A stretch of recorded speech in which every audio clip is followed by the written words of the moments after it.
The first thing he saw was the revolver. It was steady cold and pointed straight at his heart. Micah Boone blinked into the sinking sun, the red cliffs of Ghost Mesa casting long shadows across the dusty trail. His horse.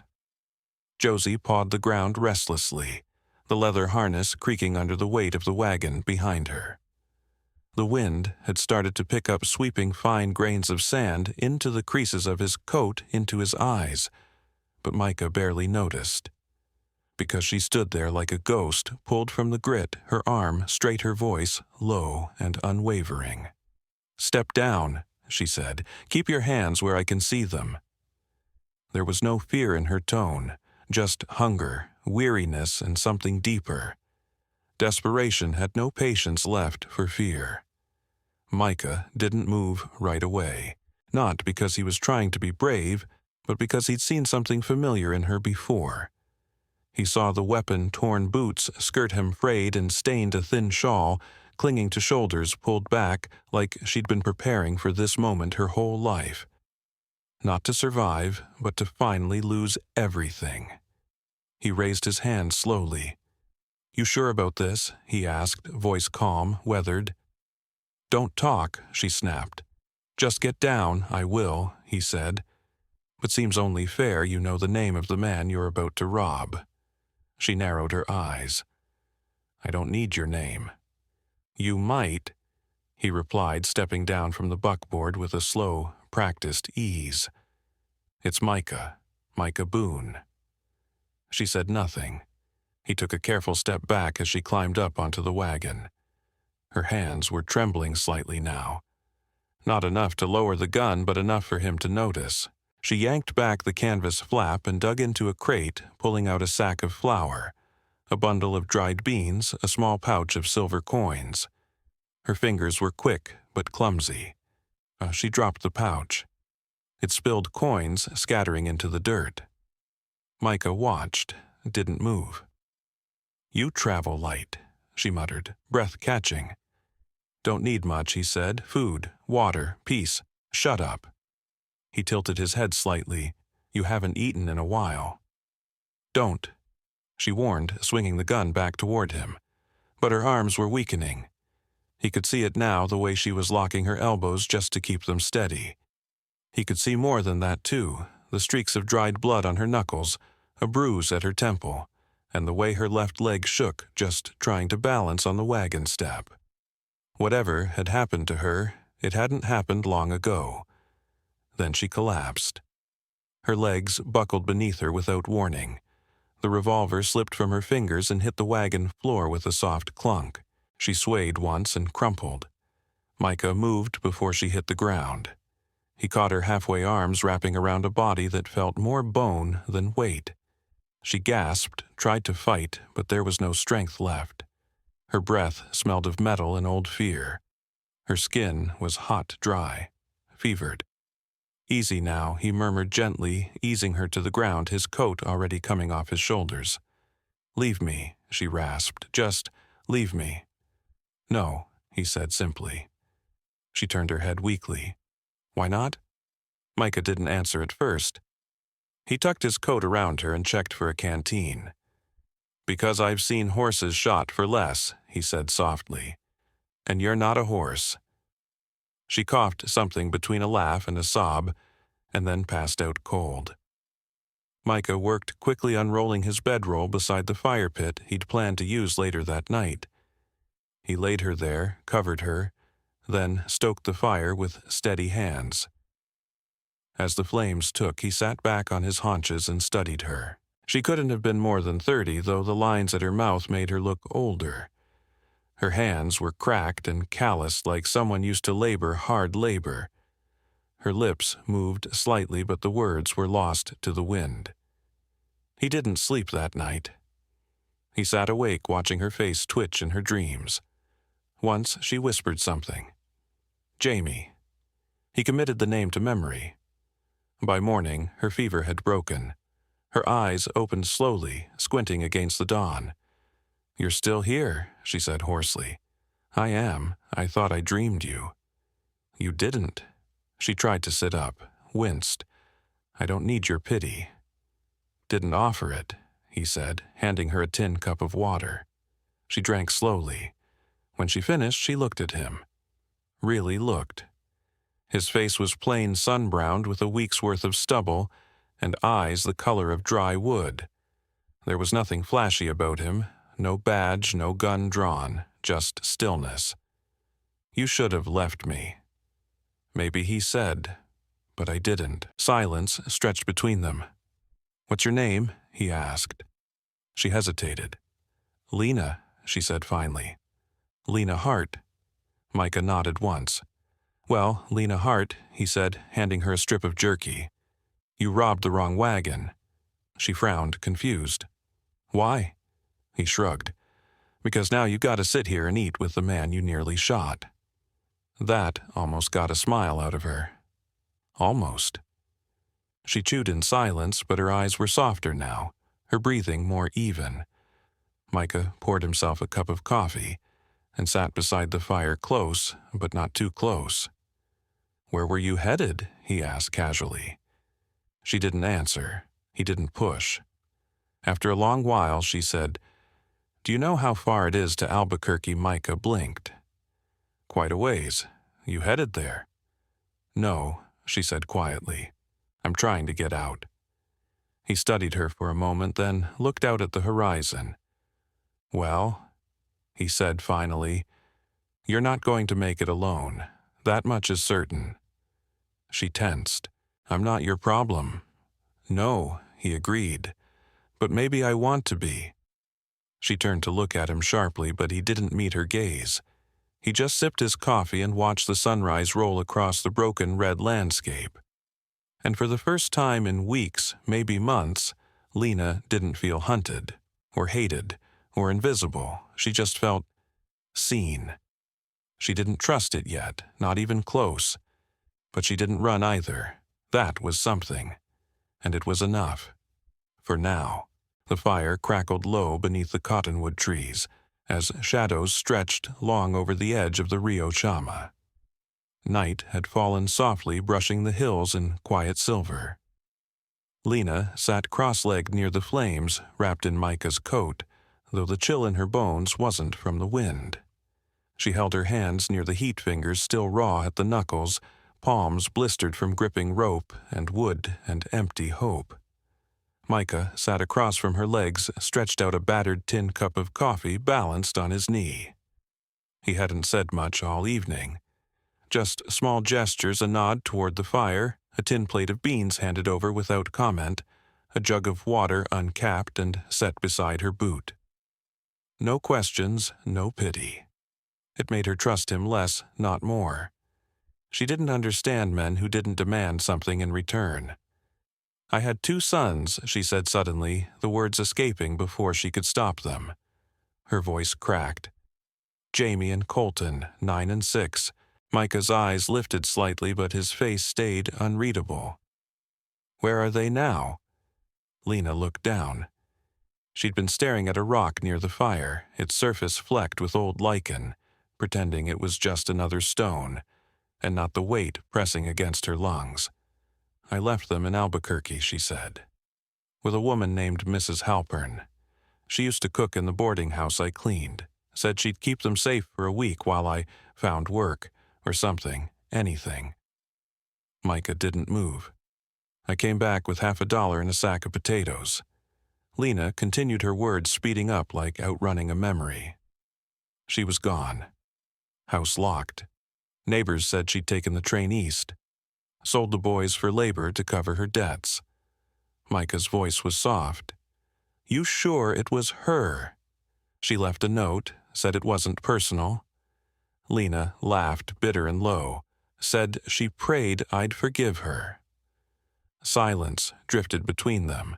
The fire popped. Somewhere in the brush a nightbird gave a broken cry. "I've been trying to track them for 6 weeks," Lena said. "Every lead's gone cold." Micah took a long breath, then leaned forward. "How far are you willing to go to get them back?" She didn't blink. "I'd walk barefoot to Canada and crawl the rest of the way." Micah nodded slowly, tossing the last of his coffee into the fire. "All right then. What does that mean?" "It means I can help," he said. "I know folks. All through this territory, from Las Vegas to Cimarron to the back roads of Taos and beyond. Freight runners, postmasters, even some folks who owe me favors I never called in." Lena stared at him. "You're just offering help. Just like that." "No," he said, "not just like that." She narrowed her eyes. There it was. The catch. "You help me get these goods delivered safely. That's all I ask. I've got a wagon full of trade to drop in Taos and some tools bound for a blacksmith in Chimayo. I was planning on riding solo, but with bandits lately extra eyes wouldn't hurt. And after that, I'll help you find your boys," he said. "Wherever they are." Lena folded her arms tightly across her chest. She wasn't sure if the ache in her throat was hope or rage or something in between. "You don't know me," she whispered. Micah looked at her then long and unflinching. "I know enough." "You think I'm good?" "I think you're desperate," he said. "And I think you didn't shoot me when you had the chance. That means something." She stared into the fire lips pressed tight. The idea of trusting a stranger made her stomach turn, but so did the idea of doing it alone again. Micah stirred the coals with a stick, then added another log. "We leave at first light." Lena nodded once, and that was the end of it.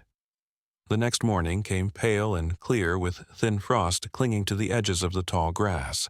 Lena helped pack the supplies into the back of the wagon, her hands moving more confidently now. Josie the mare gave a low huff as the harness was hitched.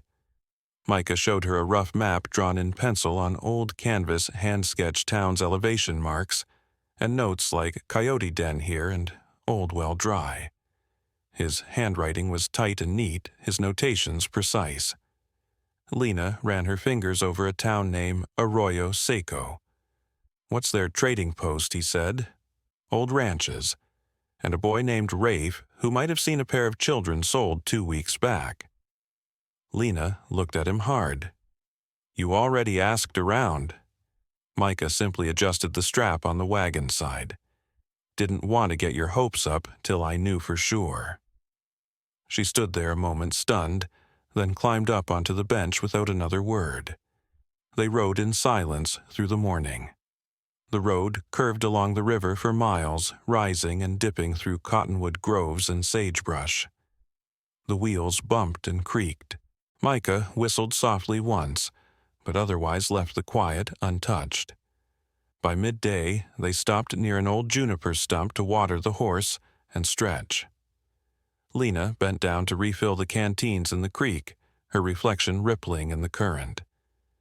She saw herself clearer than she had in months, still bruised, still hollow, but not entirely broken. Micah handed her a strip of smoked venison. "You're quieter than usual," he said. Lena chewed, then swallowed. "You're helping me for almost nothing. It scares me." Micah nodded like he understood. "I don't expect you to trust me today." When then he looked out over the plain, "When you're holding both those boys safe in your arms." Lena swallowed hard. "And if I never find them," Micah turned to her, "then we keep looking. That's the deal." As the sun slipped low again, they made camp just outside a grove of dead pine. Lena gathered sticks while Micah set up the fire ring. She moved easier now, muscles stiff but steady. When the fire caught, they sat on opposite sides again just like before. But this time, Lena reached into her shawl and pulled something out, a small folded scrap of paper. A drawing, rough but clear, 2 stick-figure boys, one taller than the other, both smiling under a crooked sun. She handed it to him without speaking. Micah studied it for a long time. Then he folded it gently and tucked it into the breast pocket of his shirt. "We'll find them," he said. And for the first time, Lena believed he might be right. By the time they rolled into Arroyo Seco, the wind had changed. It was the kind of wind that carried the smell of old rain, of cattle sweat, and dry wood smoke of something coming. The kind that stirred not just dust, but memory. Lena sat rigid on the wagon bench, Micah at her side, his hands loose on the reins, his eyes steady, but watching her more than the road. They hadn't spoken much since they'd left Chimayo at first light. There wasn't much left to say. The boy at the trading post had pointed west. Out past the arroyo, he'd said. Big ranch with a rusted bell hanging over the barn. That's where the quiet ones are. Lena hadn't asked what he meant by quiet. She already knew. The wagon groaned as it crested the low ridge, and then she saw it, a long, lean ranch house slouched beside a cluster of willows, its porch half-collapsed, a barn leaning left under the weight of age and neglect. The bell swung in the breeze, though it didn't ring. Not anymore. Micah pulled the wagon to a slow halt and climbed down first. He said nothing, just reached up to offer Lena a hand. She didn't take it. Her feet hit the ground hard, her jaw clenched. A man stepped out onto the porch, wiping his hands on a rag. Tall, raw-boned, with a beard that didn't quite cover the meanness in his eyes. His stance was casual, but his gaze sharpened the second he saw Lena. "We're looking for 2 boys," she said before Micah could speak. Jamie, age 9, Colton, 6, both brown-haired, thin. The man didn't blink. "What about 'em? They're mine." He raised an eyebrow. "They were sold legal, paper signed. You got proof you're their ma." Lena took a slow step forward. "I don't need papers. I've got something better." She turned, pulled a small carved whistle from the folds of her skirt. It was rough, the edges uneven, the top slightly splintered. A child's work. She held it up like a relic. "Jamie carved this the day before I left them. Told me he'd use it to call me back." Micah stepped beside her. "We're prepared to buy them back. Triple what you paid." The rancher's mouth twitched. He looked from Micah to Lena, then toward the barn behind him. "They don't talk much," he muttered. "Good workers, though. Never run, never argue. They're not yours," Micah said. "They're not merchandise," Lena added. The man shifted, and for a breath it seemed like he might argue. But then he saw the way Lena's hand trembled, not with fear, but with something colder. Resolve. Saw the way Micah stood, not aggressive, not afraid, just certain.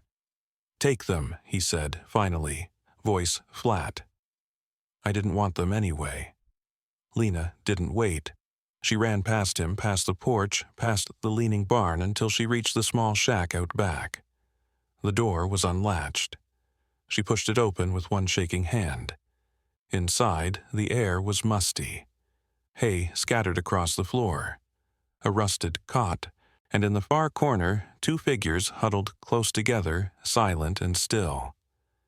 "Jamie," she whispered, her voice catching. The older boy stirred. His face turned slowly toward her. Pale, thinner than she remembered, hair matted at the edges, but those eyes. Her son's eyes. "Mama," he said, barely audible. She dropped to her knees as if the earth had pulled her down. "I'm here," she breathed. "I'm here now." Colton let out a choked sob and crawled into her arms. Jamie followed.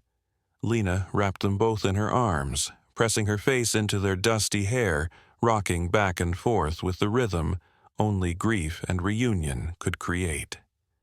They didn't speak. Not for a long time. Outside, Micah waited. When Lena finally stepped out into the fading afternoon light, the boys pressed close to either side of her. Micah straightened without a word. She walked to him slowly. Her cheeks stained, her hands steady on her son's shoulders. She didn't thank him with words. Not yet. Just looked at him with something so raw it carved silence between them. That night, they camped along the edge of a dry creek bed, the wagon drawn into a half-circle of cottonwoods. Micah lit the fire, while the boys ate hungrily, too tired for conversation, too grateful for warmth. Lena sat between them, humming softly under her breath. Micah listened without turning his head. It wasn't a melody he recognized. It was something older, something that didn't need words. Later, after the boys had curled together in the bedroll near the wagon, Lena walked to where Micah sat, sharpening his knife by firelight. "I didn't think they'd remember me," she said, voice low. "They never forgot you." "I almost did," she admitted. "In all the running, all the nights, I forgot what it felt like to hold them." He looked up. "You have them now." Lena nodded. "But I don't know how to be with them. Not yet. Not after all this." Micah returned the blade to its sheath. "You don't have to know. You just have to stay." She stared at the fire a while longer, then crouched down beside him. "I need to ask you something," she said. Micah met her gaze. "All right. That offer you made," she began, "about helping me get them back, it meant more than I let on." He said nothing. "I know I didn't ask for help. I've never known how to, but if you still want someone riding beside you, I'd like to stay." Micah's voice was quiet. "You're not just riding beside me anymore." Lena looked toward the wagon, toward her boys, her heart no longer lost, just beginning. She turned back to him, eyes soft. "Then, let's find a place that holds." Micah smiled.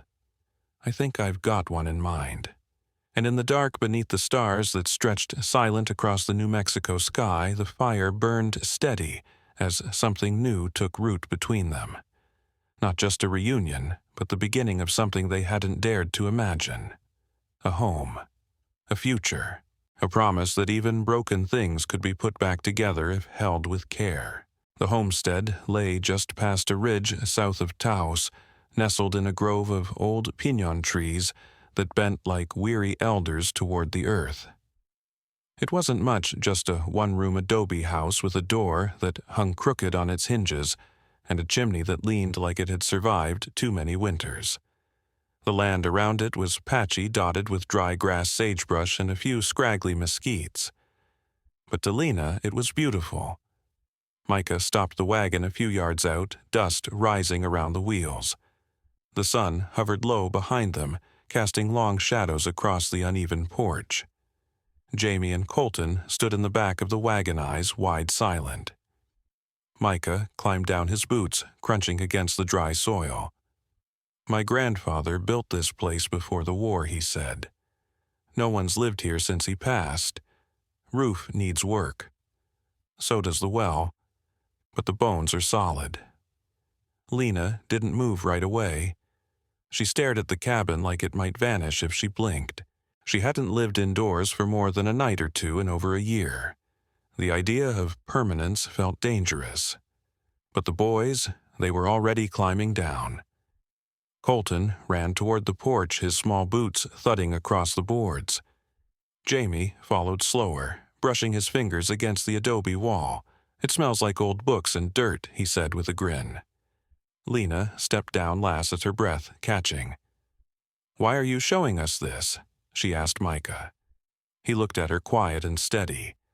"Because it's yours if you want it." The words dropped between them like a stone in still water.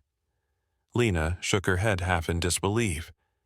"You're giving me land, I'm giving you something to stay for," he said. "If that's what you want." She didn't answer. Not then. Instead, she walked up the 3 warped steps and pushed the door open. The inside was dim, the only light slipping through a narrow window. Dust floated in the air. A rusted stove sat in the corner, and a cracked mirror leaned against the far wall. There were cobwebs in the corners and mouse droppings near the hearth, but none of it mattered. It was shelter. It was promise. Behind her, Jamie crept in and crouched beside a shelf full of abandoned tins. Colton poked at a pile of old nails on the floor. Lena ran her hand along the windowsill, and for the first time in what felt like forever, her eyes filled not from grief, but from something so unfamiliar it felt like a bruise being touched for the first time, hope. That night, they lit a fire in the hearth, swept the floor, and boiled water from the stream for washing. Micah set up his bedroll outside under the lean-to and left the inside for Lena and the boys. He hung a blanket as a curtain for privacy, then fixed the broken shutter to keep the wind out. Lena didn't sleep much, but she stayed warm. Colton curled against her side. Jamie mumbled in his sleep. At some point during the night, she sat up and looked toward the open window.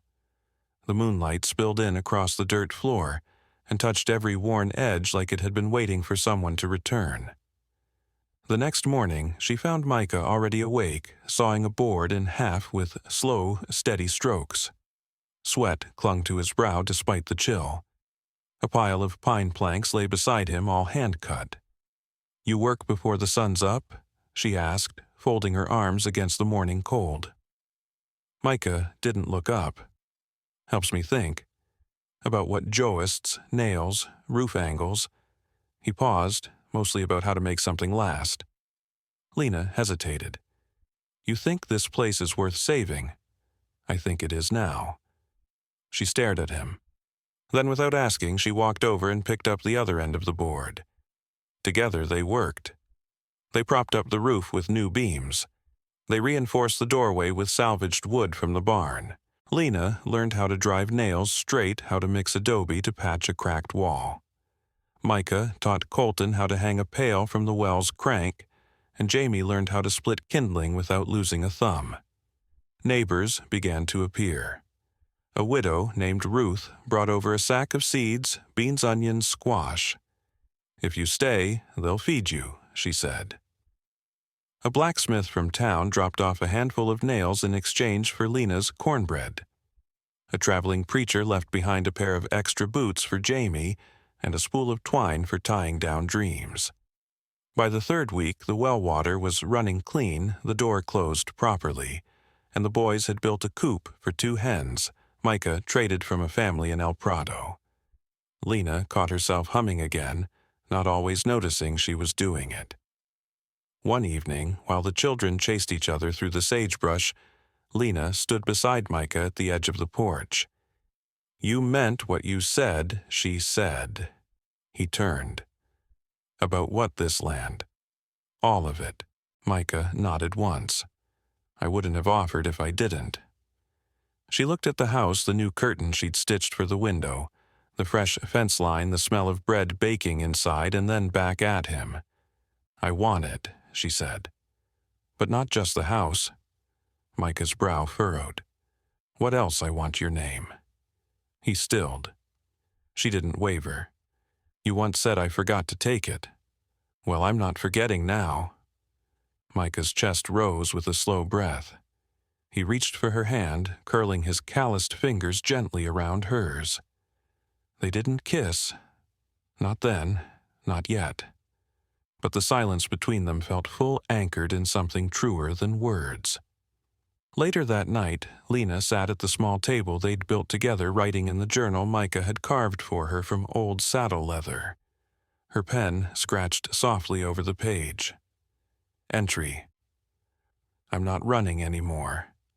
Entry 2: "The house breathes now." Entry 3: "I didn't steal his name. I earned it." And across the fire Micah sat, carving a whistle from a cedar branch. He didn't need to say a word. Lena already knew whatever they built next, it would be built by choice. Brick by brick. Day by day. Not on borrowed time or borrowed kindness, but on something else entirely. Belonging. The rains came late that year, not in violent storms, but in soft, steady whispers that soaked into the cracked earth like a promise kept. The homestead smelled different in the rain, like ironwood wet soil, and the faint sweetness of smoke curling from the chimney. Lena stood barefoot at the door, her hem damp her hand resting lightly on the doorframe as she watched water pool between the porch stones. Inside, Jamie and Colton sat at the table beneath the new window Micah had cut into the east wall. Their slates were covered in chalk dust and arithmetic. Jamie leaned on his elbow, chewing a stub of pencil, while Colton scratched out his numbers with a look of fierce concentration. Lena smiled faintly and turned back to the stove, pulling the cornbread out just as the top browned to gold. The cabin no longer smelled of mildew or silence. It smelled of supper, of pencil shavings of children who belonged to no one but themselves. Micah stepped in from the barn, wiping the rain from his neck with a scrap of cloth. His shirt clung to his shoulders. His boots tracked a trail of grit across the mat he'd woven himself from braided rope. Lena glanced over at him and handed him a towel. "Roof's holding," he said, brushing a leaf from his hair. "It should. You drove in every nail like it owed you something." He smirked and hung the towel over the back of a chair. "You hear anything from the courier?" She nodded and pulled a folded document from the shelf. Judge signed it. Micah didn't speak right away. He took the paper gently, his thumb running across the signature at the bottom. "All of it," he asked. Every line she said. Her voice was steady, but there was something lodged in her throat she didn't name. Micah folded the paper carefully and set it on the mantel. Then he turned back to her, eyes soft. "They're mine too now." Lena nodded. "They've been yours from the start. This just made it known." The next morning, they rode out past the garden fence, the boys staying behind with Ruth, who'd taken to baking honey cakes with Colton and teaching Jamie the art of darning socks. Micah hitched the mule to the small plow and handed the reins to Lena. "You sure you want to do this?" he asked. She narrowed her eyes at him. "You think I can't handle a mule and a little dirt?" Micah laughed. "No, I think you'll make me look bad." She walked the mule forward, muscles tense at first, then easing into rhythm as the plow cut clean furrows into the damp earth. Micah followed beside her, adjusting the depth, watching the rows take shape like sentences unfolding one after another in a story only they could write. By mid-afternoon, the corn rows were laid and the beans seeded. Lena sat on an overturned bucket, wiping sweat from her neck with a faded handkerchief. "This land may not be rich," she said, "but it listens." Micah nodded. "Depends on what you say to it." Later that night, after supper, they sat beneath the cottonwood where they'd strung a swing from the old wagon axle and a length of braided rope. Colton was already asleep inside. Jamie dozed on the porch steps, one arm flung over a sack of carved toys Micah had shaped in the evenings. Lena leaned her head against Micah's shoulder. "You ever think we'd make it this far?" she asked. "I thought we'd make it somewhere, but not like this." "What did you mean," she murmured, "when you said I wasn't just riding beside you anymore?" Micah took a long breath. "I meant, I wanted more than just a road partner. I wanted a home with you. The kind that doesn't get washed out when it rains." Lena turned slightly, watching the soft glow from the windows flicker across the yard. "I never imagined wanting to stay anywhere. You don't have to go anywhere now." "I don't want to," she said, "not because I'm tired, because I'm full." Micah turned toward her. "You remember that day you said you wanted my name?" Lena smiled. "You looked like someone knocked the breath out of you. I never told you, but I'd already written it down." She blinked. "What I wrote it in my journal. If she asks, I'll say yes." She didn't answer, just reached for his hand and laced their fingers together. They married that spring under the cottonwood. Ruth stood beside them in a faded dress, Colton clutching a basket of wildflowers, Jamie holding a ring made from woven grass and an old silver button. The preacher from Patagonia rode in with a torn hymnal and dusty boots, but his voice was strong when he asked them to speak their vows. Micah wore the same shirt Lena had stitched new buttons onto. She wore a dress the color of riverstone, the hem let down and trimmed with a piece of ribbon she'd saved from childhood. When the preacher asked if they would take each other, Lena answered before he'd finished the question. Micah never hesitated. They celebrated with beans and stew, cornbread and apples. Ruth's nephew played fiddle under the stars. The children chased fireflies. The air smelled like sage and new beginnings.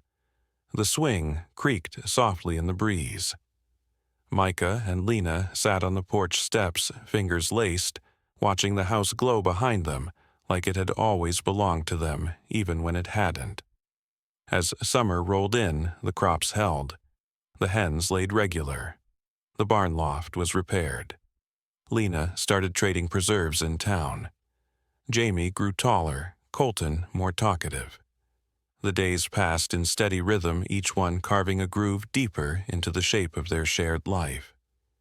Sometimes at night, Lena would stand at the window while Micah read by lamplight. She'd look out into the dark hand resting on her heart and think, "We built this. Not just walls and a roof, but trust, roots, family." One evening, Micah came up behind her and wrapped his arms around her waist. "Next spring," he said, "we'll try tomatoes. And a smokehouse," she added. "We'll need one if the harvest's good.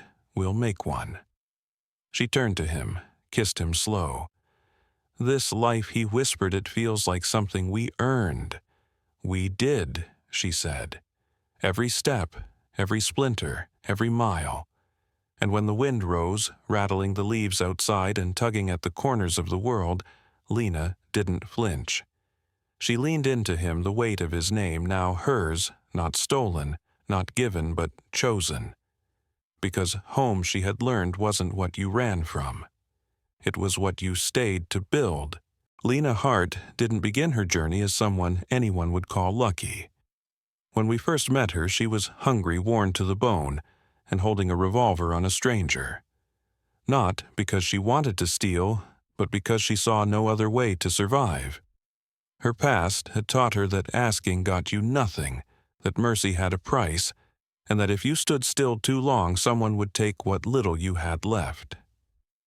She didn't plan to meet Micah Boone, and she certainly didn't expect him to lower his hands, offer his name, and meet her desperation with stillness instead of fear. She was ready to run. She'd run before from pain, from betrayal, from the moment her 2 young sons were sold away by a woman she'd trusted. Lena was a woman who had lost everything, and had convinced herself that was just the way her story would go. But then Micah Boone said something that stopped her in her tracks. He looked her in the eyes and said, "You forgot one thing, my last name." It wasn't a joke. It wasn't flirtation. It was something far more startling, a quiet offer of belonging long before she felt worthy of it. From that point forward, Lena's story changed not through dramatic heroics or miracles, but through steady small choices. She could have refused his help. She could have stayed silent. But instead she said yes to partnership, to the road ahead, and to a fragile thread of hope that maybe, just maybe, there was something worth building after all. Their journey wasn't easy. They crossed long miles of wilderness and uncertainty. Lena's past haunted her, and Micah's scars, though quieter, ran just as deep. But together they pursued the impossible, finding the 2 boys torn from her arms. And when they did, there was no grand celebration. Just 2 children stepping out of a dusty shed, and a mother falling to her knees in silence. Micah could have walked away then, but he didn't. He offered more. A piece of land that nobody else wanted, a sagging roof, and a stubborn well.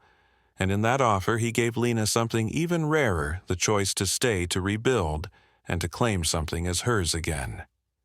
They didn't fall in love overnight. This wasn't a tale of easy romance.